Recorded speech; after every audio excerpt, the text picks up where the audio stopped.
Guys, I'm sitting in Nashville. I'm actually in the parking lot of the Science Museum. The kids are inside with Naomi, and it's been a while since I've caught up with you guys. There's just been so much movement, so much taking place, lots of good stuff, but just a lot taking place lately, and just wanting to launch some new things like the Conversations with Myself, which is a conversation between Tuck and myself to really help us go deeper in some different topics that we want to share with you and help you to move and grow and evolve and transform.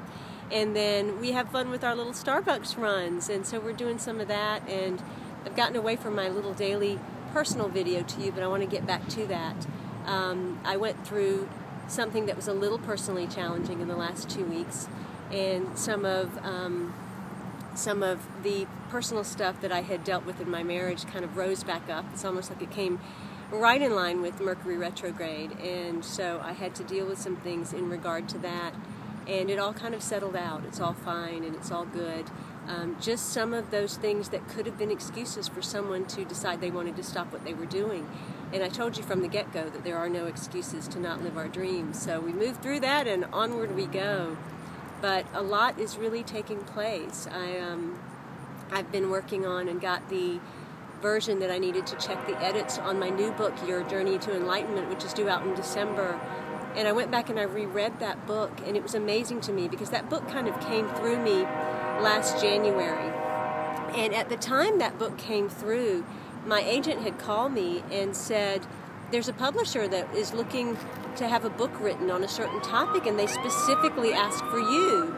And would you be interested? And I said, sure. I'm already writing something, but what do you think? And he said, well, why don't you write a book proposal on what you're already writing, and let's see what they think about it. It happened to be the exact same topic that they wanted. So there you go. That's how it happens when you line up with what it is you're supposed to do. And I hadn't really picked up and read the book since I had turned it in last May. And so I'm checking the proof and editing, and I'm just blown away by the material that came through me last January, because it is so in line with this life that I'm living, diving into the unknown. It is so in step with what we've been experiencing and what this has been all about, and what diving into the unknown requires, and how to tap into that love, courage, and commitment. And so it blows me away that that book so totally is a perfect follow-up to Conversations with the Universe, because it's like Conversations with the Universe is where we establish that place of trust and communication with the universe and know that someone's got our back, so that if we step into that dream, it's okay, that we're safe, we're taken care of, we're protected. And then your journey into enlightenment, has the 12 guiding principles of love, courage, and commitment, which are actually the principles and the steps and the invitations and initiations and invocations necessary to truly command one's own experience. And command is not anything to do with control. This is about being so much in your presence and your power and your stillness and your peace that the world then becomes what you want it to be. It becomes the dream, and instead of you just always being the dreamer about the dream.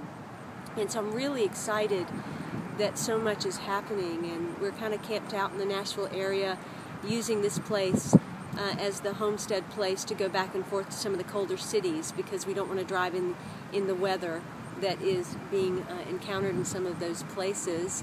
The RV is hard enough to maneuver on dry land, so I don't want to have to encounter any ice or snow or rain. And we discovered very quickly in Iowa that if it's below freezing temperature, then we can't hook up to water and sewer, and that's not good because we need to dump our sewer. And we need water, and we don't want anything to freeze and crack. So I just wanted to let you know that I'm here, and I'm thinking of you, and having a ball, and living full out, and continually to evolve myself and my dream. Every show has been different, and I've gotten the urge to really allow myself to step now into more of that comedic side of myself. And I think I'm going to do it in Nashville. I think I'm going to really let that flow in Nashville. We're going to have to see what happens, but it's been an amazing journey being in the unknown, and I invite you to do the same. In love, of love, with love, and as love. I'm Simran Singh. Be well.